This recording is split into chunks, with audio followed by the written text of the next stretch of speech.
Let's see how to make a logo transparent in Canva. And for your information, why do people make logos transparent? It's because transparent logos can be placed over any backgrounds. For example, websites, videos, or even posters without showing unwanted white or colored boxes. So, it also maintains consistent branding across different platforms, materials, as well as media. For you to able to remove or make the logo you wanted in transparent, you just have to click or design first your logo. And then after clicking on it, just select the BG remover on the Canva provided and wait for it to be removed.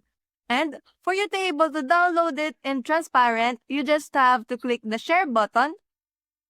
After accessing the share button, you just have to navigate to your download section and then make sure that your file type is in PNG or JPEG. But I highly suggest that PNG so that it is best for complex images and it does not compress your file.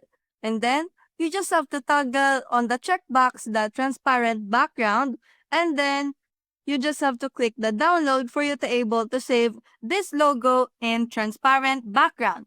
And that's how you make a logo transparent in Canva. See you soon!